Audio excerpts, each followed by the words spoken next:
Are you, Commissioner Boyce, are you outside or in a place where there's wind noise or? Well, volume now is not very good. I'm not sure who, somebody's asked me a question there. Yeah. How can I help?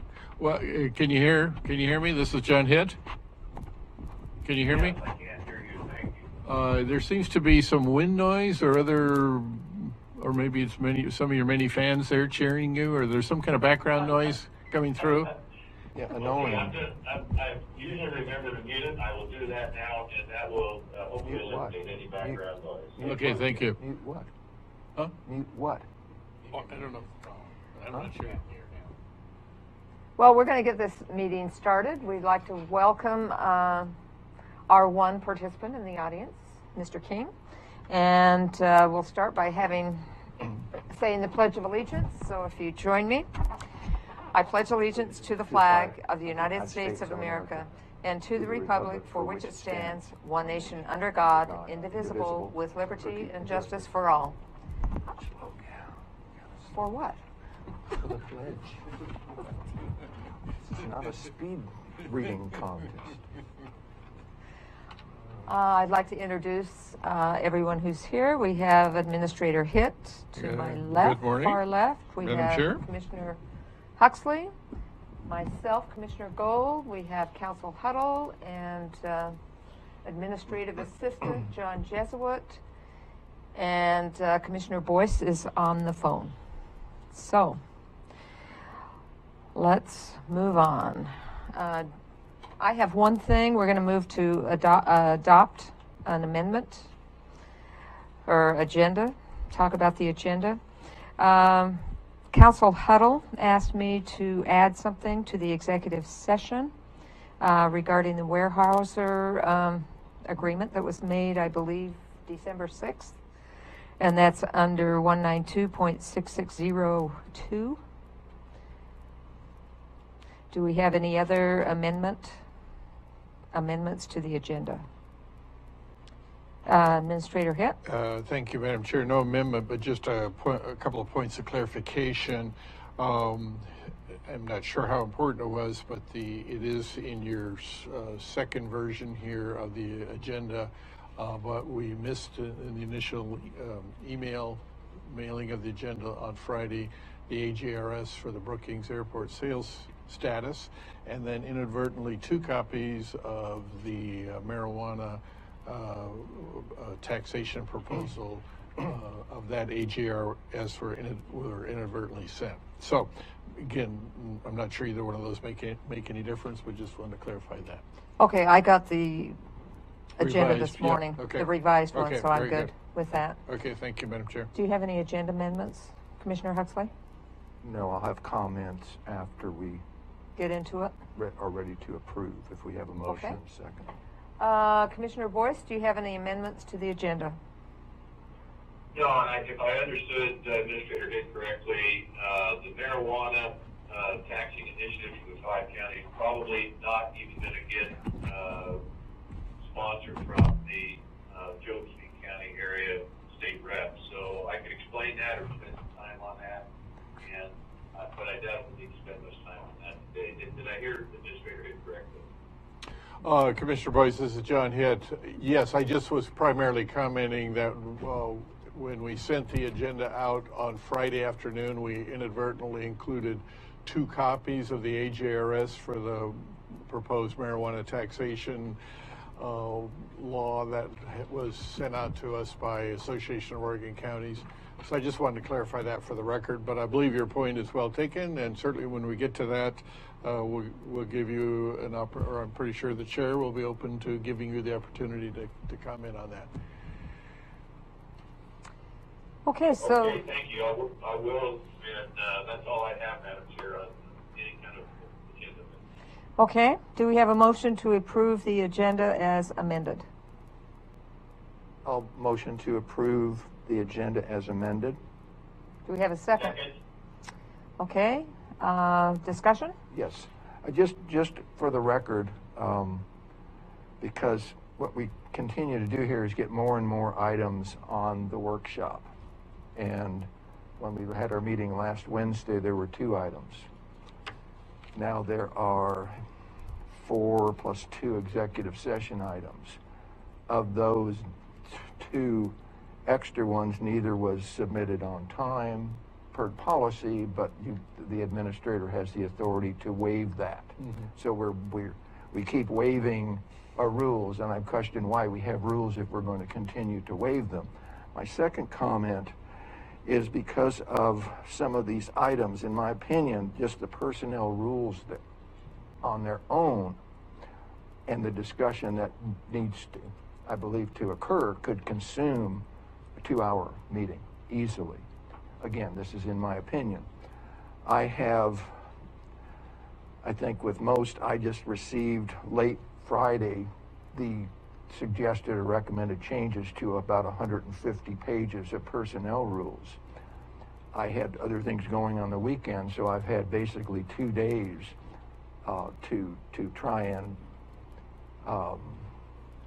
be prudent and thorough to review 150 pages, which I've not been able to do. I've got through about 35, okay? So what I would suggest, and we can pass, as amended, but I would suggest we move some of these items around because we do have one individual who's come from out of the county to participate in the executive session. I would suggest, and again, we have a motion and a second, to approve as amended, but I would suggest we can approve that, but after that, I would suggest we change the priority of these and move the discussion on the personnel rules to follow the executive session so that we can get all the smaller items out of the way, which on their own may consume the better part, or not, we won't really know, but they could well consume the better part of the first 2 hours. So again, we have a motion and a second. I'm prepared to vote on that, but then to come back to the chair and suggest that we move as I suggested in a separate motion. Okay. Call for the question? Aye. Aye. Okay, Commissioner Huxley, you had a suggestion about changing the order here so that we could take care of the individual's time more adequately. And get through all of these items that are going to take less time than the major one, the personnel rules. I'm suggesting, or would make a motion to move item 4, personnel rule discussion, to follow item 7 when we come back after the executive session before we adjourn. Do I have a second to that? That was a motion, right? That's a motion. Okay. Do I have a second? I'll second, Madam Chair. Okay. Any discussion on that? I'll just say I agree with you. I think people's time is valuable. I don't know that we're paying for it, but we probably are in some form or another. So call for the question. Aye? Aye. Aye. Okay, thank you. Okay, moving on, airport sales status. Council Huddle. Thank you, Madam Chair and the board. The AGRS on the airport sales status indicates there were 2 documents submitted, being the memorandum, which is in the packet, and then the draft sales agreement, which is not. After talking to City of Brookings, they did not prefer that we put a draft sales agreement in any kind of public forum. So that's not included in the packet today. And really it is fine, because if you look at the memorandum, it basically, the conclusion is we're looking at a possible transfer date of the end of this coming fiscal year, so June. And the reasons for that are the transfer, terms of the transfer allow a 6-year look back on county capital contribution to grants. We won't know those figures until the grants are closed. The work on the grants, in particular this airport GIS, is just being formatted into a review format by our outside consultant engineers. After that, it's submitted to the FAA, who will then submit it to the National Geodetic Survey Group. And so the turnaround time on all of that is anticipated to take long enough. And then once that grant is closed, we'll know what our expenses are. but it's anticipated to take all that time and more up to the end of fiscal. So really, that's just the update for the board.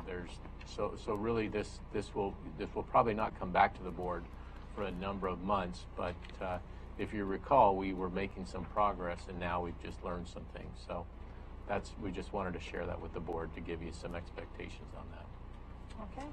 And if there's any questions, I'll answer them as good as I can. Does anybody have any questions?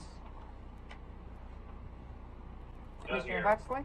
I think I'm correct, and because it was addressed in this memo that there's been a confirmation apparently on paragraph 2. It says federal regulations that govern the transfer limit the amount we can obtain to the past 6 years of county out-of-pocket and specifically capital expenses, and that is one reason, in addition just to grants being closed in general, because I think there would probably be some in this grant that may, depending upon the success or lack of success in matching funds, 10% to that grant,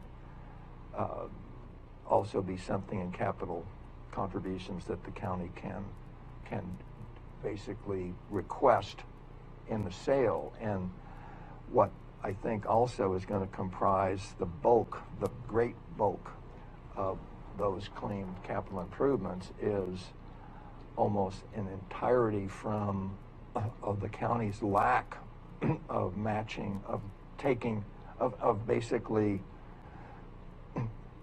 properly handling grants to get matching funds. And ultimately the bulk of this, it's 100 or 150,000, or I think it'll be somewhere in that range, is going to be for funds, that county general funds that were used over the past 6 years to pick up those shortfalls. So I guess it's one good thing that may come out of this. Is that going to be considered in the budget, or do we know? Well, no, I think no, because it's excuse me, those funds have already been Expanded? Yeah, expended, and I think we'll know on this last grant, whether that we'll have to come up with any matching funds certainly before May. Well, and I think it's prudent that we wait until all of the expenses come in. So, thank you. Any other comments? Okay, moving on. Good job, Council Huddle. About 10 minutes. Okay, so we're going to defer the personnel rules until the last. Southern Oregon Marijuana Initiative. Commissioner Boyce? Hi. I'm just really disappointed in so much work went into this through AOC, Rob Lovett, who has tremendous respect around the Capitol. First, he was casually favorable to seriously looking into this proposal, spent a lot of work on it. Commissioner Dan DeYoung to Josephine County, of course, up with the idea, and also spent a lot of time. And so we just, as of yesterday afternoon, learned that the state rep there decided that no, because we didn't get, and I have to confirm that this is accurate, I believe it is, we didn't get the sun growers kind of their buy-in on this.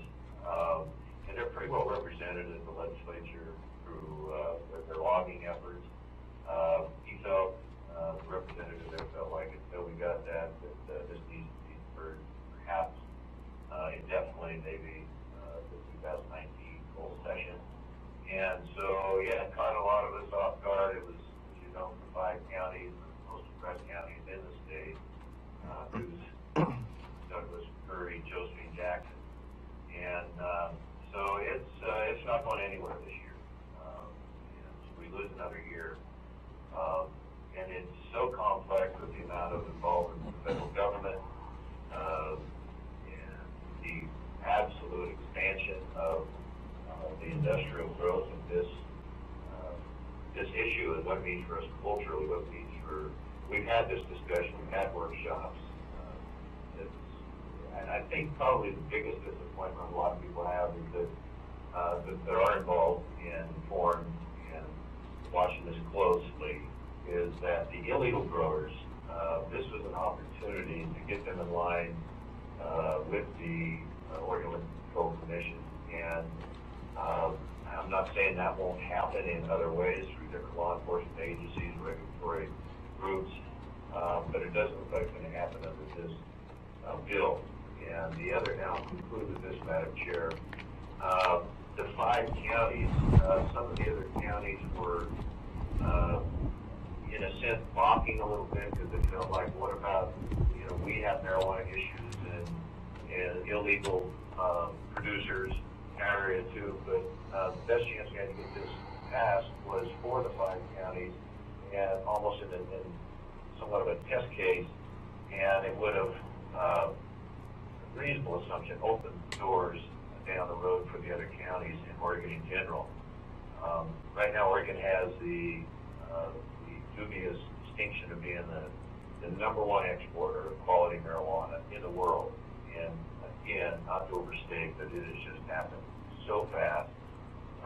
It's hard to get a handle on any kind of regulatory success, or at least prediction of success. So we'll keep working at it.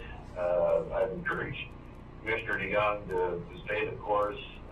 Just had tremendous appreciation and respect for what he tried to accomplish there. As you know, it's basically just the ability to tax the land under the plants and show some effort toward getting this under control, and just to get all of us to become better informed and educated on where this is headed. Thank you, Madam Chair. Okay, thank you. Okay, Flores Lake Forest Lands, is Carolyn Johnson here? Did I miss something? Can we have some further discussion on that last item? Certainly. You have some discussion, Commissioner Huxley. Basically, I have some questions for Commissioner Boyce. I did read the 2-page, regardless of whether this is going anywhere or not. I think coming up for the meeting, the assumption was it was possibly going somewhere. I have several questions. Commissioner Boyce, do you happen to have the document, the 2-page document handy or available so that you can look at it as I go through some of these questions? Well, I'm not the expert. I'm in my car on the freeway, so perhaps I can answer some questions or give you some insight. On first page, and this is a legislative concept is what this is. It's not a proposed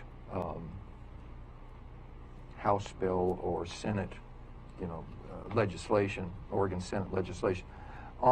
Because it has line numbers, it's like a legal document page. On page 1, line 11, where it gets into subject to subsection 4 of section 3, it gets into imposes a tax or a fee. It's basically a tax on the sale of marijuana items that are sold in the subject area or the area subject to the jurisdiction. In this case, it would be for unincorporated areas for the county of the county of Curry. What are the estimated sales, so that some people could have a grasp of what we might be talking about, as far as a basis for this tax? Do you have any idea what the estimated sales are in the unincorporated areas of Curry County? I don't think they actually got that far. As far as in the legislature and the process, as you know, without full areas, 5 county area senators and state reps, it didn't go to the next step of getting going through the process, and everything was timed on the short session, and so well, to answer your question, I don't know if they got that far in the analysis. Well, Commissioner Boyce, that wouldn't be really the legislature to do that. That would be Curry County. And I think even if this isn't going to come up now, if it's going to come up in the future, again, it would behoove the county to investigate, if they want to pursue this, what the estimated sales would be for the basis of the revenue coming in, because I think that most of the citizens would want to know that. Let me just move to the next question. It was also, I thought, interesting, and this is just a point, not so much, this isn't a question for Commissioner Boyce, but on line 16 of page 1, number 3, this scenario here is very similar to what we've talked about on the revenue, on the road fund ordinance, but because what this is proposing in this concept, if the governing body of, in this case, a county, adopts an ordinance under this section, the governing body, and they're not saying may, they're saying shall refer that measure, that ordinance basically, to the electors of the city, or in this case, again, the county, for approval. So that's very similar to what we've talked about on the use of the road fund reserves and the concept. On line 19 on page 1. Before you move on to the next question. Yes, sir. There is a difference in the two bills in the road fund reserves, House Bill 34 and 35. This is a requirement to go before the electorate and get voter approval. I understand. It's not an option. I understand that, and that I understand that. Thank you, Commissioner Boyce. And on line 9 of 19, number 4.3, an ordinance adopted under subsection 2 of the section may not impose a tax in excess of 3%. And this is something I think that some of the, and this is another reason to know, if you're going to propose something like that, to know what your estimated sales are, so you know what your estimated revenue would be. But the 3%, I think, was the max that was allowed, or what was left over, basically, from the state in the original tax that they wanted to take. Well, I don't think it could even go before the voters without that information, so. Well, but we should, I'm just saying, if we're going to pursue this, we should be proactive versus reactive. If we go down to... Let me respond. That's a good observation. I believe if the county wants to take proactive stance, and this is something we should and could work on, and it might even, I think it's still be like, unlikely we could do this without legislative action and approval, but put some time and effort into that, I think would be very wise. And if you, Commissioner Huxley, are interested in doing some of that research, I would encourage you greatly. I'm just interested at this point in addressing it. I am not interested in doing that research myself, but I'm interested in addressing that before this board. If we're going to put documents here, which we have a 2-page document for us to approve, if that comes before us again, we should have done some of that research. But if we go down to, and these were even more, I don't want to say concerning, but certainly numbers that are not filled in here that I'd be very curious in. If we go down on page 2 to the line 19, begins with a scenario. If you're going to do this in the future, you must have received the following, basically, and to read it, it says receive payments.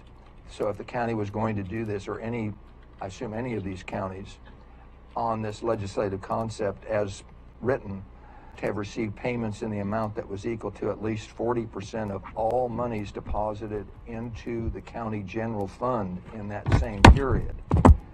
And my question, I have no idea what those dollars are, so I sort of look at Administrator Hitt. It might just be, it would probably be an easy question, again, to be proactive, to ask the accounting department. Because if it doesn't meet that threshold, per this concept, you couldn't apply anyway, or it wouldn't apply to the county. Yeah, I just thought it was an interesting. Yeah, and I'm making some Dollar notes. amount. And Okay. once you're done, Commissioner, if the chair is okay, I'd like to respond a little bit. But go ahead. Okay. Go ahead and finish. Then on line 24 now and 26, there are two scenarios here. When they're getting into for marijuana production, this is more on an annual license. They call it a fee, call it a tax, but on an annual basis, for that basis to be marijuana production site. And there again, they've gone back and said there need to be at least 100, I believe, somewhere up above licensed sites in order to meet another threshold. But if we, on 24, line 24, for marijuana production site of a person licensed under, and they specify an Oregon statute, at so many dollars per square foot of canopy allowed for that site. So there's a critical criteria, and I'm just curious I'm not sure what that means. I'm not sure square foot of canopy allowed, what the criteria is. And the same question under a slightly different scenario on line 26 for marijuana production site designated to produce marijuana by a registry identification card holder of so many dollars, and then they have a blank per mature plant allowed for the site. So I'm curious, again, with what we know, what are those dollars, and then what are the resulting dollars? What is the total in the county? I have absolutely no idea on it. If I may? Go ahead, Commissioner Boyce. Thank you, Madam Chair. As I understand it, each county has the individual responsibility or the option of filling in that according to what the general figure was used, $7 per square foot. It takes about 50 square feet per plant. Again, that's a general rule, and as I understand, so $50 a plant, you're taxing the land. You cannot tax the plant. Additionally, as I understand, the land under the counties could do through this new legislation. Through this discussion, I just want to encourage the board, our community, our county to look at the big picture. And yes, it is not an uncomplicated matter, but the general, again, the overall outlook on this should be, in my view, how do we get control of some of the illegal growers? I mean, it's back to Josephine County. You cannot rent a U-Haul. There's so much going out of the state, and this has happened so fast. I know I'm repeating myself, but I think it's important to understand how can we get some control on this. You heard the sheriff 3 or 4 months ago talk about the cartels that are in Curry County, and so yes, does this bill, or the potential of this concept as it goes in through the legislative process, if it could in the future,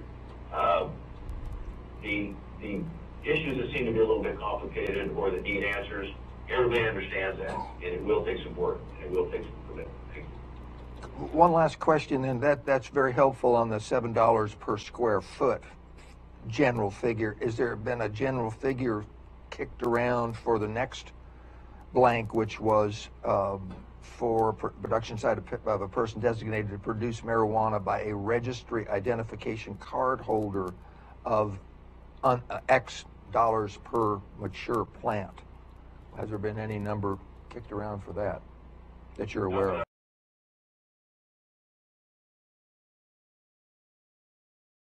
And have tried to be above board and work within the different levels of government as opposed to the ones that are not. So again, I think, as I understand, that is a county option.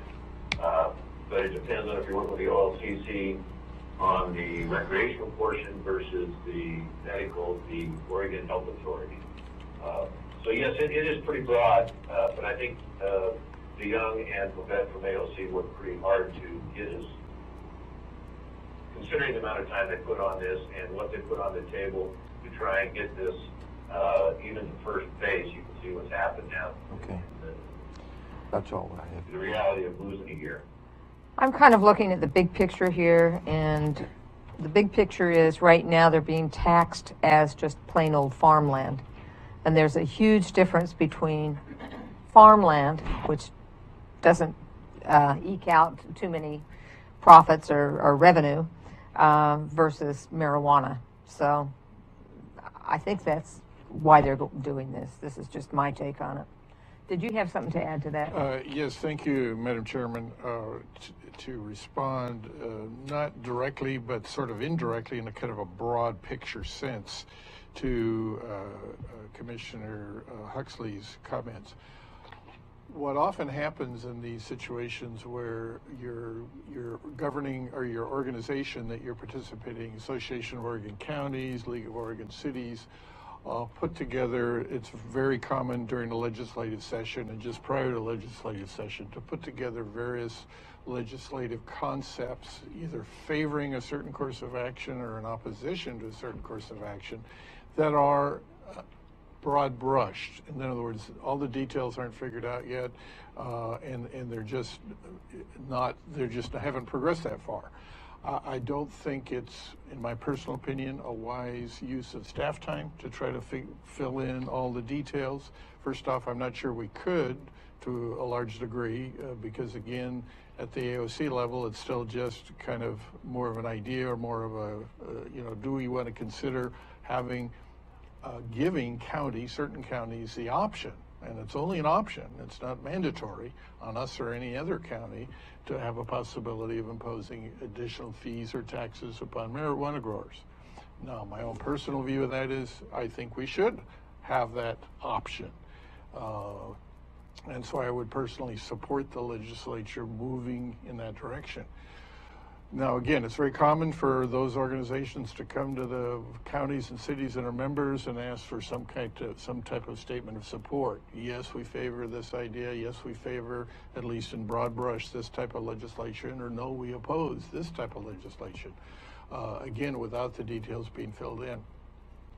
So I think we really have two options, either being willing to accept taking a position either in support or opposition, as our, in this case, Association of Oregon Counties asks us to, or the other option is we can take the position of, well, until you guys send us a complete and fully fleshed out legislative bill, we don't want to respond, and there's merit to that as well. So that's kind of, I think, what our choices are as far as whether you want to see these things on future agendas or not. The only thing I think would be not only interesting but advantageous for us to know is how many growers do we have in our county? Yeah, and I don't think we know that at this point, and I'm not sure. I don't know whether they're all under the radar or what. Yeah. Go ahead, If Commissioner. I may, that is the problem. Right.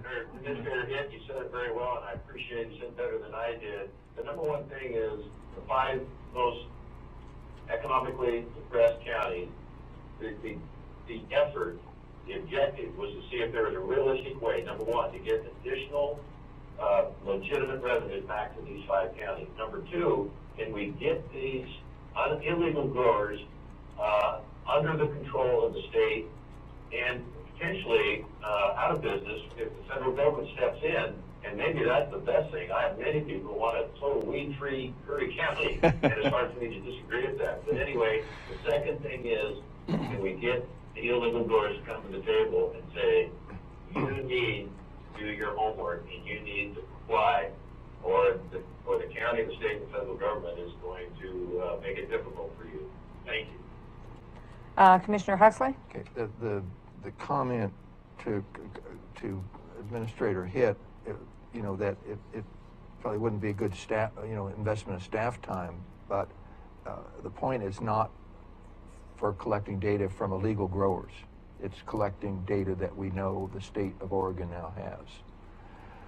And Yeah, which some does of that not- is confidential, okay. but go ahead. Yeah. But as far as estimated sales, I don't believe, on a total amount, because it was broached a year and a half or almost 2 years ago, where it was so new that there were more estimates and guesstimates than actual.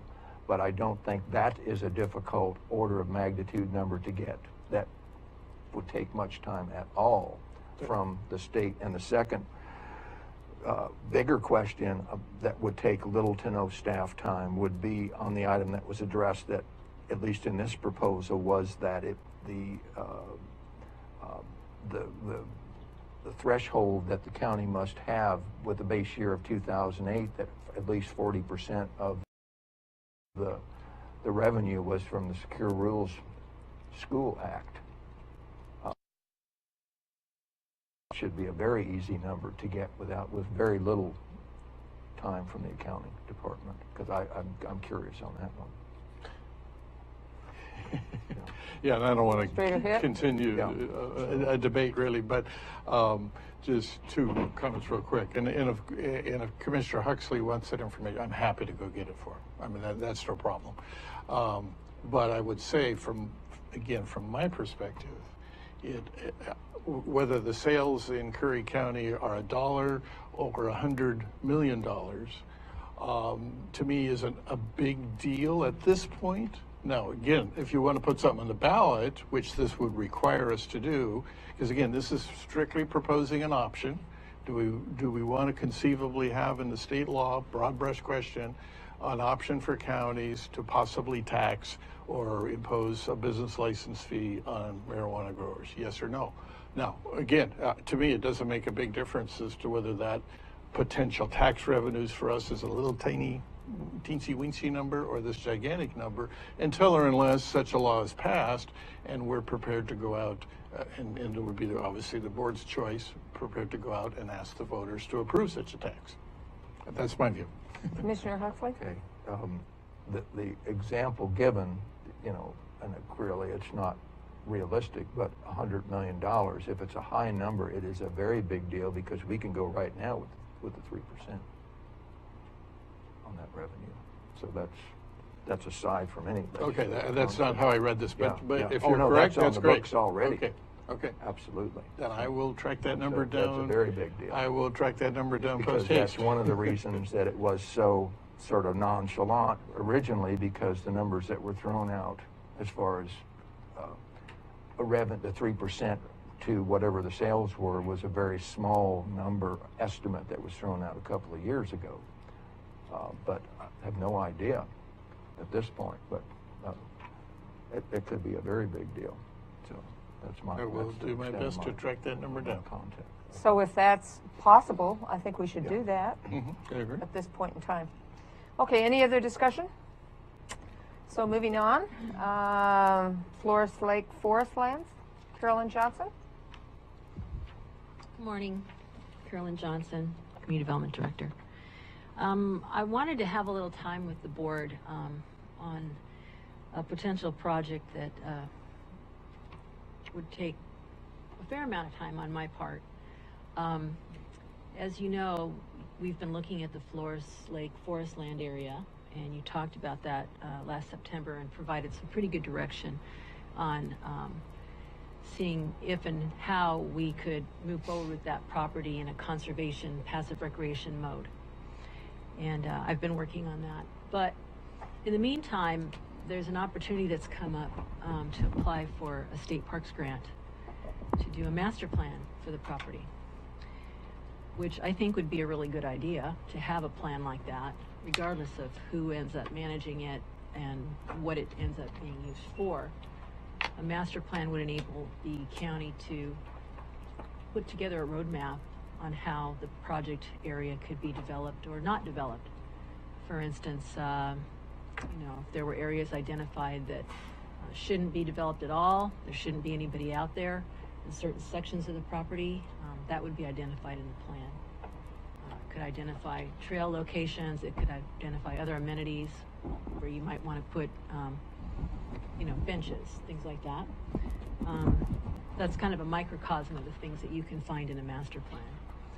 It would also identify possibilities for joint use, engagement with other agencies on the property.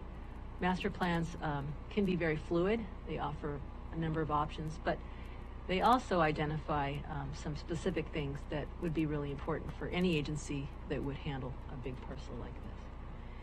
But to get to that, writing that grant, there's a few things that would need to be done. First of all, the board would have to be willing to commit to a match of the grant. It'd be about $8,000 for a $40,000 grant. Part of that could be handled by some staff time, but $8,000 in staff time is a lot of time. I don't know that that could all be handled for the match. The bigger piece of this, in my view, is that the grant application also requires that the county's comprehensive plan identify the Flores Lake forest lands as a significant area. And right now, the comprehensive plan is pretty weak in that area. It doesn't identify it very well at all. So before we'd submit the application in May, I think May 1st is the deadline, we'd need to do some comprehensive plan amendments. Fairly minor, they wouldn't need to be terribly technical. But the challenge in these comprehensive plan and zoning code amendments is that we have a process whereby that you first take everything to the Planning Commission, they review it, and then you bring everything to the board, which in some respects is kind of double duty for the same purpose. So what I'm suggesting is that if the board is interested in pursuing this grant, that piece of the work related to the comp plan updates, we achieve that in a potentially different way, in that the board and the Planning Commission meet together and go over it, and then the board would make a decision on the amendments themselves. But the Planning Commission would act in an advisory manner to you on that. The way the zoning code's written now, it says that the Planning Commission will review this in a hearing and submit a written proposal to the board. I think that we could work with the way that's written and still meet the spirit of the law, which is for the Planning Commission to be advisors to the board. So I wanted to put that out there and maybe have a conversation on your thoughts on that concept. So do we have any discussion or questions? Commissioner Huxley? You mentioned, would you repeat the scenario that you're proposing as far as the interface with the Sure. Planning Commission and the Sure. Board of You'd have a Commissioners? meeting like this, but you'd have planning commissioners here too.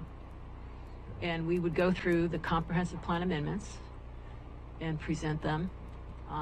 You could all talk about them. The Planning Commission would then take an action to either recommend or not recommend them to you, or maybe modify the language to some degree. And then the board would discuss it, and you would then take an action, all at the same meeting. It's a little out of the norm here. It's not unheard of, though, in other locations. I've worked with that kind of system before. Everyone really needs to be, though, on the same page that there's an interest in getting getting the thing done.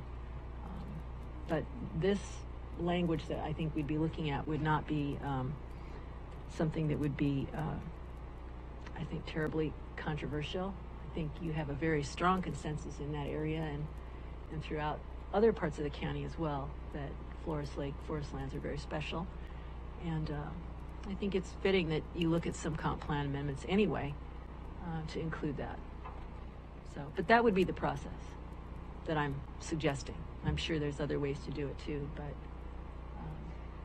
So how much is the grant?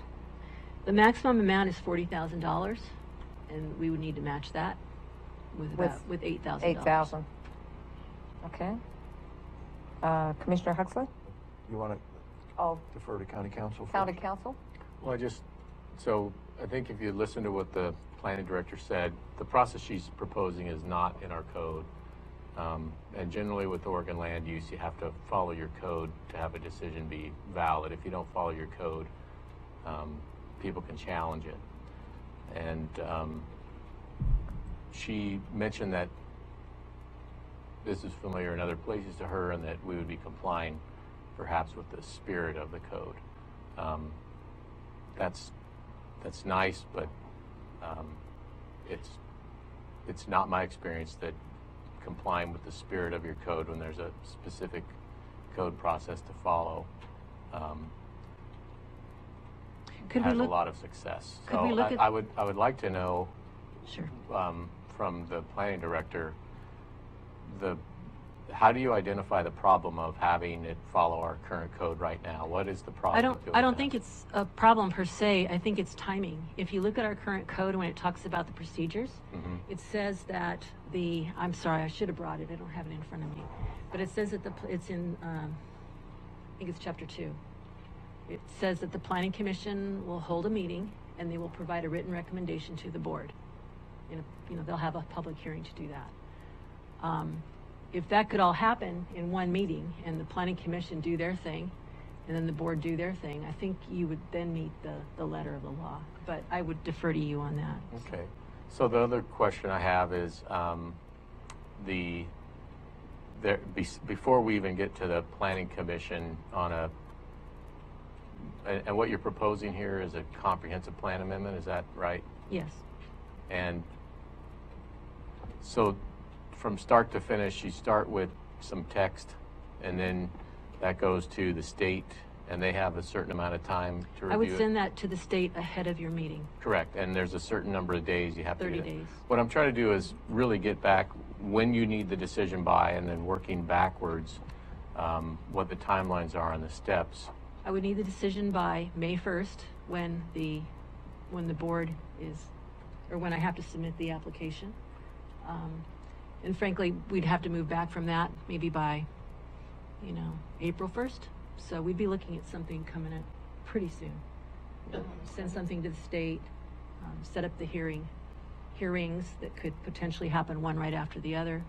If we need to go, which it sounds like we do, we need to go with that code section in the zoning code.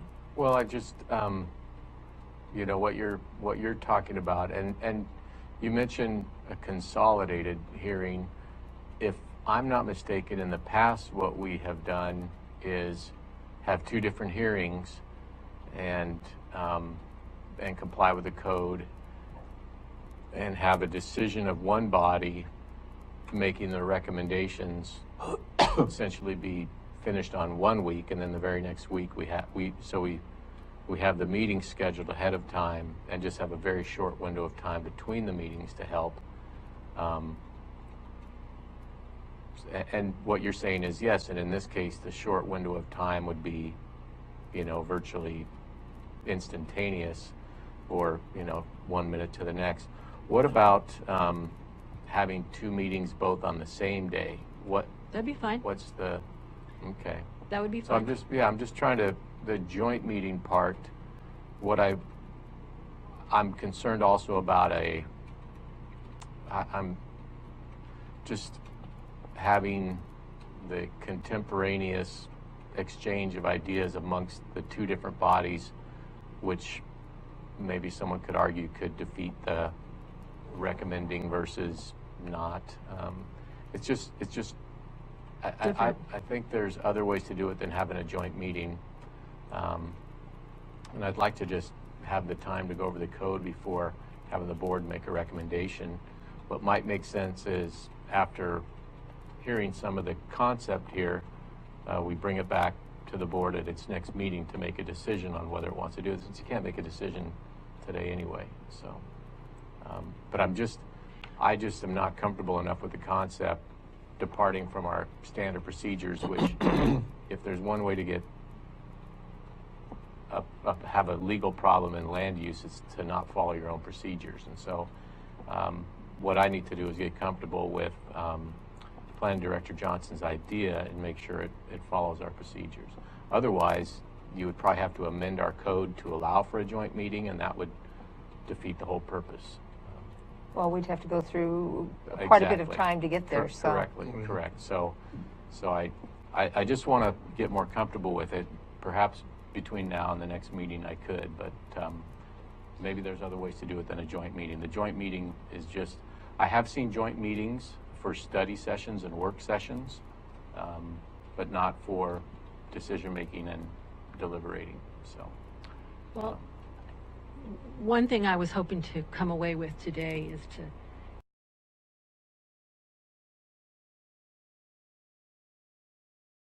see if there was interest in pursuing this grant, because if there's not, this grant opportunity is something you think you might be interested in. Commissioner Huxley? On the grant, when is the grant due? May 1st. The grant's due May 1st. Okay, that is when the grant is also due. Okay, so any matching, anything would come in this fiscal year Yes. from general funds or budgeted funds. And this is just a question more for county council, not for an answer, but just for thought. Okay, because originally Director Johnson had mentioned in the spirit of the law, and then they had further discussion on that. Is a planning commission required by Oregon statute for land use planning? And I'm just saying it's just something that comes to my mind now. And if not, are there any counties that don't even have I'm looking forward. I'm not looking at this specific topic, but looking forward. If not, are there any counties that don't have a formal planning commission? Those are just two questions for thought. That's So all. just loosely, without having time to research it, my understanding is there's a requirement for some level of citizen involvement under what's called the goals. These are the statewide planning goals. Goal number 1, citizen involvement. So local governments are supposed to have citizen involvement. Some local governments have their citizen involvement then achieved by having a planning commission.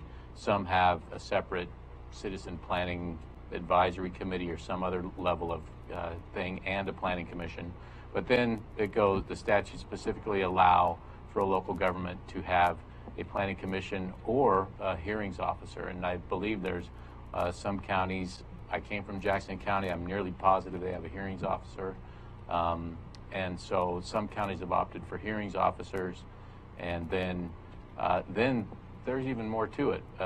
Decisions can be appealed to the Board of Commissioners, or those decisions of a hearing officer can be final. There are lots of different permutations to make local land use decisions that are final and appealable to LUBA. So that is a topic to me that could be a whole matter of a single study session, where you could get a survey from community development, myself, et cetera, on these options to find out what some choices are going forward. The one issue, I know we're coming into budget, my experience with hearings officers is those are usually compensated position, and the planning commission members usually volunteers and unpaid. So while there may be some economies and savings of staff time and the cost and expense associated with that, if you had a hearings officer and those kind of things, you'd have to weigh those against the economies of paying a hearings officer versus a volunteer planning commission. So off the top of my head, those are some of the general information on that. I've seen the administrator sort of nodding his head. Carolyn Johnson, I don't know if she's familiar with those. Information on that too. And then I know we even have Mr. Winkle, who I don't want to put him on the spot, but he might have some knowledge about Oregon local government planning law as well. And Well, there may be some other options available. Right, and I heard Director Johnson say she has some information. There are. I don't know. Yes, That's the reason I asked. Madam Chair?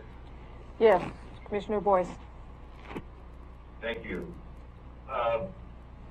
Just in case I missed, Director Johnson, you said it's pretty important, obviously, to bring everyone together. Could you just define again or clarify who you meant by that? And I agree, if I understood correctly. Just clarify if you would. Who I meant by that? You mean? Yeah, the people, identify the groups, people, et cetera. Well, the people that are very interested in this property so far have been the almost 200 residents of Langlois that came to the public workshop in April of last year on this, and I think probably about 50 of them showed up in Audubon Society. Audubon Society. There are a lot of people here, and then the idea would be to get their buy-in. Obviously, I received an email from Ann Velisis yesterday supporting applying for the state grant, and I also received an email from someone who has offered, if we do apply for the grant, they'd like to offer $100 towards the match, Mr. Peter Graff. So, it's trickled out there that you guys are talking about this today, and that group definitely was informed that this was going to be before you. Any other comment? Okay, so from you, you want some direction from the board, whether we're interested in going forward to apply for the grant or not? Is that? Yeah, I'd just like to know if you're interested, because if you aren't interested, then this whole thing about, you know, You're wasting your time. the serial meetings, it doesn't, it's a moot point. Okay, so I'll just kind of go around. Commissioner Huxley, are you interested in moving forward with this? I would be interested in moving forward, but I think, again, because of this timeline, that could still be a critical factor on whether it's viable or doable or not. So, and that's more back to Director Johnson's question, are we interested? But Sure. if you go further and look at it and see and decide, well, I've gone through a specific timeline with given interfacing, outside of this meeting with Council Huddle or, Administrator Hitt, and you get further and you say, well, it's not viable because we have a timeline we can't meet, and here we have the facts to back it up, or here we do have a timeline we can meet, but it's very, very tight. So Commissioner Boyce, are you interested in moving forward? Yes, I'm just a bit concerned of whether the $8,000 might be thrown. We may have to raise that outside the county to get the help and show some, give the people confidence that despite the county doesn't have it or likely won't have it, that we are on board and maybe there's a way to get the funds, the matching funds needed. Thank you. Commissioner Huxley? I think if we do, go at least forward to the next step, you could address or look closer as far as, and that's just to Director Johnson, you could look closer as far as what you would feel would be time in lieu of money, because clearly it's not zero, but you just opened saying it probably wouldn't be the entire 8,000. And I could identify but it's going to be significant. Sure, I could identify some time. funds in the budget too. And that is, so that would be. Okay, I would also be interested in moving forward based on being able to meet those time constraints and also the matching funds. So it looks like we pretty much have a consensus for you to move forward, but I guess I'd like to ask if there would be a potential amount of time that we could talk about this then on the 31st. I don't know. I look to you to say what's on the, you've got other things on the agenda. I think today's the last day to get your input on the agenda, so. But just for an update is what you're asking, right? Right. If that would be enough time for Commissioner, or for Council Huddle to. Isn't tomorrow? Tomorrow. It's tomorrow noon. It's tomorrow the day? Noon Oh. is officially the deadline. I apologize. Yeah. You have an extra day. Thank you. Have to. And I think from what I'm hearing from Council Huddle, it's a matter of him coming back and identifying if you could have serial meetings on the same day. Is that Council Huddle where you were thinking about? Yeah, that's part of it, sure. And, again, the meeting together, little tricky. Maybe it could work. Again, I'd have to just kind of understand the steps involved, and I just don't have that right now. But perhaps by tomorrow I'll take another look at our code and maybe look at some cases to see if there's a precedent for that. Well, you've got a week to get it together, so Yeah. it'll work. Okay. Commissioner Huxley? And not to be facetious, but given that Administrator Hitt has the authority to extend that time. I do. And he has certainly perfecting that. He would have until Friday afternoon. Did you say Potentially not, could. not to be facetious? Not to be facetious. he said not to be. Absolutely not. Yeah, Okay, I'm just Absolutely. checking. Yeah. I wanted to Go preface. find with out that. what that word means. Yes. It's nice to have the power. Yes. Okay, let's move on. We're going to be having an executive session. Thank you. Thank you. So anybody who's not involved in that, you're excused. Well, Madam Chair, if you could read into the script. I apologize for that. We are going to have an executive session. I've got to find that script. Curry County Board of Commissioners will now meet in executive session pursuant to ORS 192.6602 and also 192.660, what was that other one? litigation. 2A, was it? No, that was the No, first one. that's the first one. I don't You know have 2A and 2F. Oh, okay. 2F was the 2A other one? and 2F. I apologize. To consider the employment of an officer, employee, staff, or agent, and also to consider information or records exempt from public records law. If not relating to union bargaining, representatives of the news media and designated staff shall be allowed to attend the executive session. All other members of the audience are asked to leave the room. Representatives of news media are specifically directed not to report on or otherwise disclose any of the deliberations or anything said about these subjects during the executive session, except to state the general subject of the session as previously announced.